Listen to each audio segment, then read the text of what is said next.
Hi guys, thanks so much for coming back to my channel. Welcome back. I'm Megan, the faithful fibromyalgia warrior.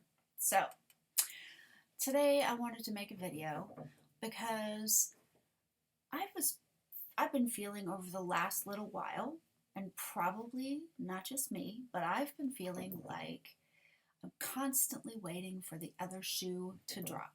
I don't know if you guys know what that's like or not. Where, okay, so for example, right now, the sun is behind the clouds outside. And every time the sun appears and it feels a little bit warmer, um, I start to get excited. And without fail, inevitably, the sun disappears within minutes and it starts to rain. So when I hear forecasts for clear skies and sunny weather and warmer temperatures, I get really skeptical because I'm so used to having that turn to rain because that's what we've had for the last few weeks here in England. So I realize though, a lot of the time, that's how I feel about life, and there will be things that come that we can't control that will definitely suck. Um, but if I'm always approaching them with doubt, with worry, with fear, even, that whole waiting for the other shoe to drop, then I can never fully appreciate those good moments when they happen. So, the reason I thought about sharing this with you guys today was because I realized it's really easy to lose faith. It's really easy to lose hope and joy. And it's really hard to be faithful. It's really hard to trust that there is a plan and it's being worked out. I kind of want that all the positive things happen and nothing negative ever happens, even if it's for just a brief moment. But that's just not life, right? That is not reality. It never has been. It never will be. And that's not what God ever promised us. Hey, come be a disciple and you will never suffer again whilst you're living this life on earth. No, it's not what he promised. In fact, he promised, especially to those in the first century, that no, you guys are actually going to suffer for your faith. And the thing is, um, people suffer anyways, with illnesses, with injuries, with the loss of loved ones, with whatever's going on with COVID, with mental health challenges, all of that. So it's not like there's anything new happening that way. I think it's been amplified because we can't get away from it. We can't hide from it, right? We're forced to confront it. And in a way, that's good, but in a way that's also really challenging. So I share that because the last little while, I've personally been finding it challenging to wake up and be grateful and find that joy that I should have just because of the fact, you know what, I'm a disciple. My fibromyalgia pain has been really flared up over these last couple of days. And usually around this time every month it happens. It gets worse. My arthritis has been a bit flared. I've had a bit more inflammation just in general, and some of that is change in the weather, with all this rain and the change in the barometric pressure. It does actually play a part. Those of us who have creaky joints and inflammation and arthritis, we do feel it more. Just a fact, right? So that's not really a surprise. And yet, how easy it is for me to forget what I do have, which is God looking after me and loving me and giving me ways and strategies to manage the stress and the anxiety that I deal with, to deal with the pain that I have. I'm taking all the medication I can possibly for my pain, and Listen, you guys who have fibro or you deal with other kinds of chronic pain, you know, just like I know, that even if we reach maximum levels of whatever we've been prescribed, eventually our bodies adapt and it's no longer enough to block out the pain. We know this. So we have to come up with other complementary strategies, whether it's meditation, whether it's prayer, whether it's taking time to just relax and do absolutely nothing, watching a movie, reading a book, sitting outside with a nice drink, cup of tea, cup of coffee, whatever, and just ignoring the world for a little bit, that can definitely help, right? And those are all good things. Some people find shopping therapeutic. I personally, I like to hit the charity shops here, or the thrift stores, as we would call them in Canada. And even if I don't buy anything, sometimes it's just nice to go in and have a look. And for whatever reason, I find it calming. I don't know why. I don't know if that's just a female thing, but I do. Sometimes it's treating myself to a great big extra large cappuccino from Starbucks. Sometimes it's sitting down in my favorite local cafe. Sometimes it's just sitting in the backyard, just having some classic rock playing in the background and sitting doing nothing. Sometimes, my husband and I will go out and we'll sit at the park in town. And sometimes it's just, honestly, it's just sitting on the sofa, closing my eyes, and just big exhale. And those are all great things. But the thing I've also been reminded of is we have to do more than just that. And I'm not talking about exercise like a mad person. If you love exercising, if you love to get out and go running or cycling or playing a team sport, for those of you who are able to do that again, go ahead. If you do it because you enjoy it and it's fun, go right ahead. But that will actually cause your adrenals to work harder, which will produce higher levels of cortisol, which will put your body in constant fight or flight stress mode. So if you're trying to find things to do that will be calming, then, taking a nice hot bath or a hot shower, good idea. Things like gentle, calming yoga or even yoga breathing, that could work as well. That could do absolute wonders. Some of you might be doing specific physiotherapy stretches. If you have ankylosing spondylitis, some of you may have specific stretches you do every day. And those are not to get the blood pumping. Those are just to stretch out, help ease your pain, right? Which will help your overall state of being. Do those. Keep going. If you have certain stretches that you do for your fibromyalgia, there are some very gentle yoga stretches that you can do on the floor just to help strengthen your core, and that will not put undue stress on your back if that's where you have pain and injury, or on your neck. And I have found them quite beneficial. So those are all good as well. And, for me, it could be putting on some just calming, spa-inspired instrumental music in the background, lighting a scented candle, and just sitting and listening and just, letting the world float by. But I would like to say that as great as all of that is, if you're not eating properly, you are going to be in that state of waiting for the other shoe to drop. You will, okay?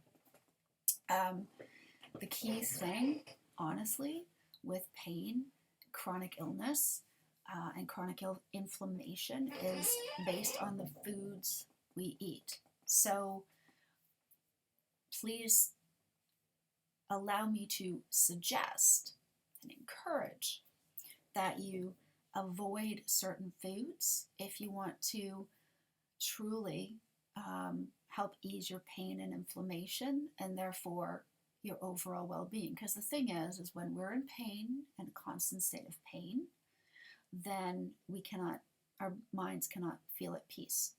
It doesn't work, right? And if we're trying to feel at peace but our body's in pain, again, it doesn't work. So from my own personal experience, you can't have one without the other. Both are really important. Sort of like how James talks about in the New Testament, someone will say, well, I have faith, and somebody else will say, but I have deeds. But if you have faith without deeds, well, then that faith is invalid. It's really, what's the point? If you believe but you don't act on it, then what's the point in believing? You sort of need the faith and the deeds hand in hand, right? If you want to, the thing is, I think of it like this analogy, right? Your shoes are on because you're going out for a walk. Let's say you're going across gravel. Yeah. Well, if one shoe is off, how are you going to get across the gravel if you're hopping on one foot with one shoe? Not easily. You're going to wipe out, right? Likewise, if you have no shoes on, you're not even going to try to go outside. So in life, there's all these different parts that are important, and as far as your own well-being, doing things that help calm the body, relax the body, those are important. And for me, I find a prayer life, walking with God, having faith in God is really important. And those two things absolutely work together, because without my relationship with God, I would have no way of being able to get help and a way to release the anxieties in my heart. I would have no way of finding encouragement in the scriptures, because if I didn't believe in God, then I wouldn't believe in anything that was written down. So that would be pointless. So I do have this deep faith, and I do try to be honest with God in my personal time with Him in the mornings. However, as great as that is, if I'm not also eating the things that will help nourish and strengthen my body, then all the praying and all of the self-care will eventually not help me, because my body will be so inflamed and so full of pain that I won't be able to think of anything else, So for me, this is why I think following the ketogenic protocol is the best possible way forward. Now, this is based on my experience, okay? I have a lot of food sensitivities and gut issues. I have irritable bowel syndrome, which is a result of leaky gut. Spent a lot of time as a kid on antibiotics for tonsillitis and ear infections, etc., before my tonsils came out. But that being said, with the stress on top of it, and a whole bunch of other things that occurred over time, I inherited my lactose intolerance from my father. I have IBS, same as my grandmother and same as my aunt. This is on my dad's side as well. Now, in that time, I've developed an allergy to garlic, anything that can potentially cause gas. So anything cruciferous, can't have. Onions, mushrooms, anything that can make you gassy, I avoid. Okay, so anything that's considered a trigger for IBS, I avoid. I also, through trial and painful error, have come to see that I'm not only lactose intolerant, I cannot tolerate cow's milk at all. I cannot tolerate the milk proteins, nor can I tolerate the lactose. And those are two separate things, but trust me, look it up. If you're not sure if you might have one or the other, look into the symptoms. Some of them are similar, but definitely get yourself checked out, because it can cause so much havoc.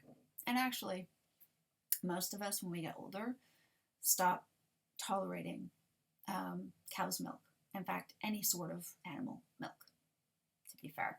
Um, so, but I follow the ketogenic protocol, which means I have higher fats from saturated sources, so fatty proteins, and I also eat moderate protein and little to zero carbs. And the reason mainly is because my body simply cannot process them. And it doesn't matter if they are simple carbs like potatoes, white rice, pasta, or breads, or if they're complex carbs like sweet potatoes and other things, my body simply cannot process them.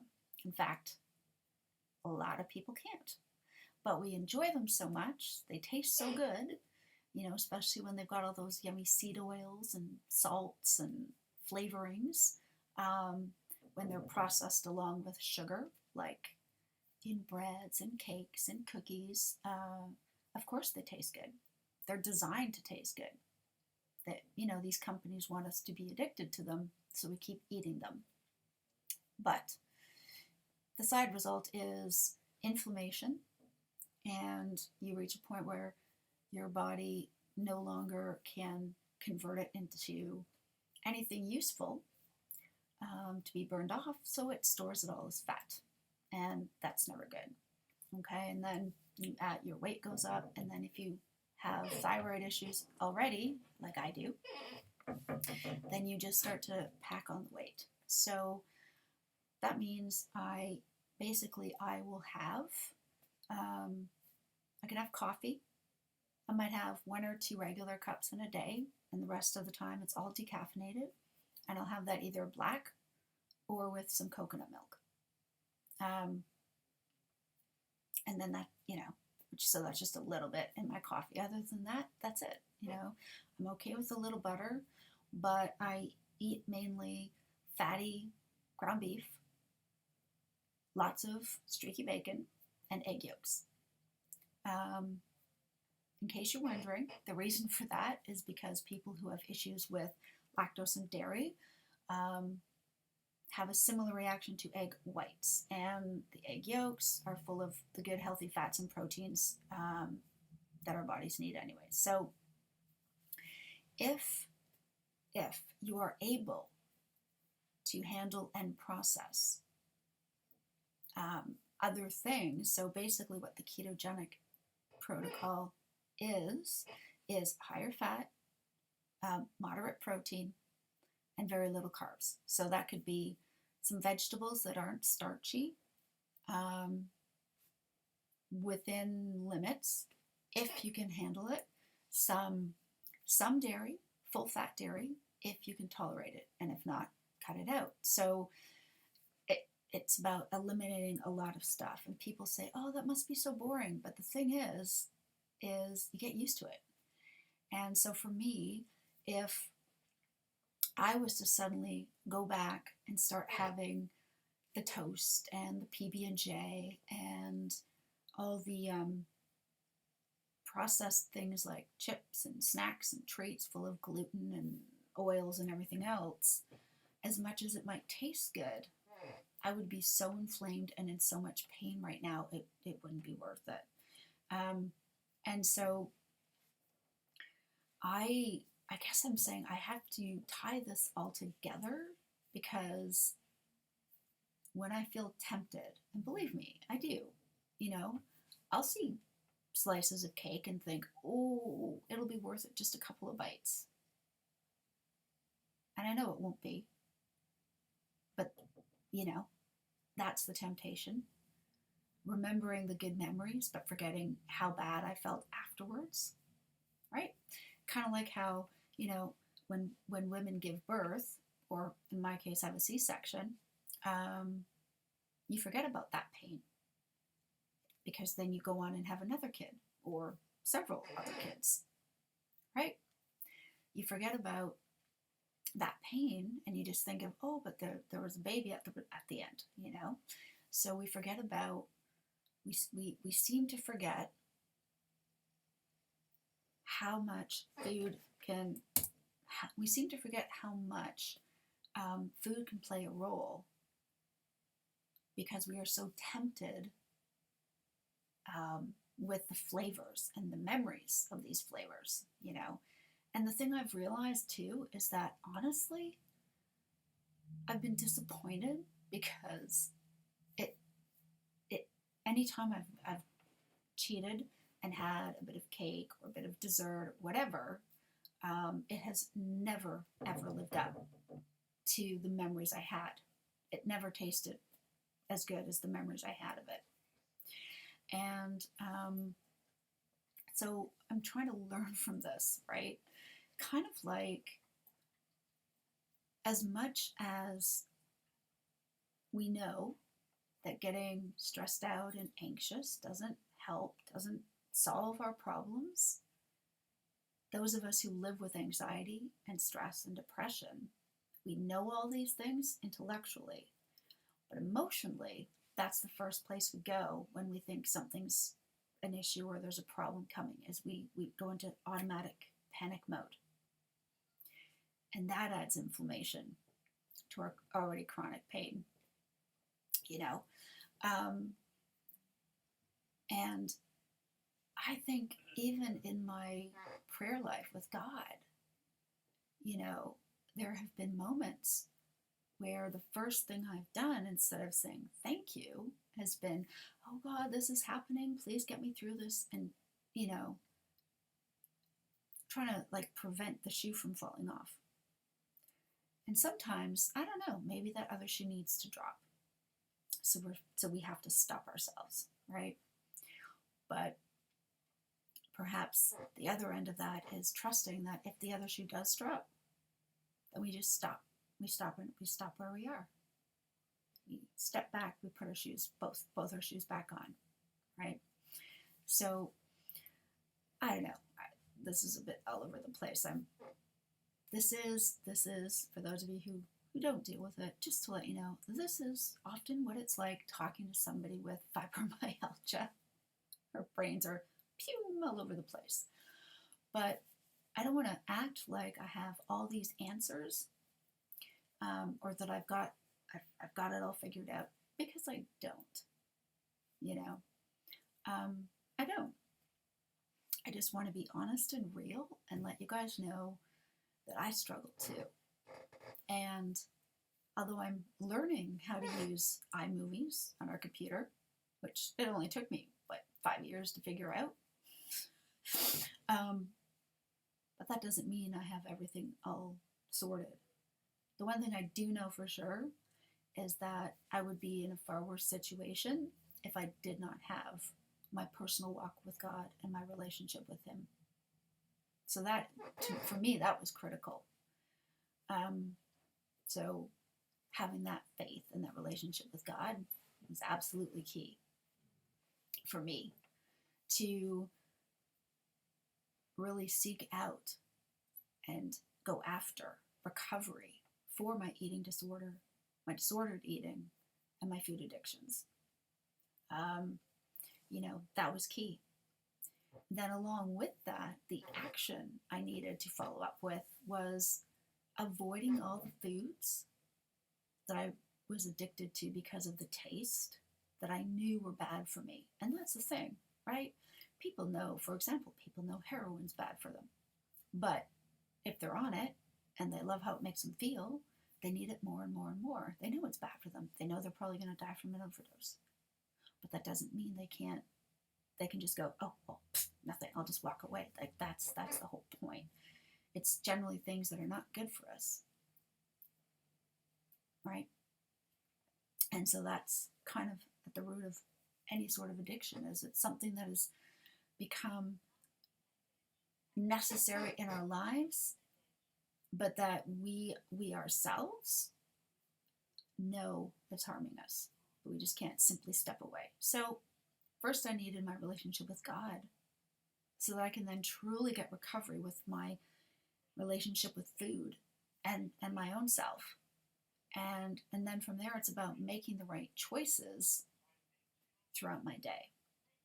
And to tie it all together, I also needed to just practice relaxation, calming therapies, whatever it might be, to keep as calm as possible, because on top of whatever the food might be doing, inflammation and pain-wise, if I'm anxious and stressed out and worried about the next thing, that's not going to help. So it's kind of, it all has to work together. So hopefully you guys are having a great time today. And I do want to thank you so much for coming to this channel and checking things out. If you've liked the video, please go ahead and give it a thumbs up. And it would be great if you wanted to subscribe, join our little group, and any thoughts, anything you want me to share in the next video, go ahead, feel free to put in the comments. And other than that, take care, guys, and I will see you in the next one. Bye for now.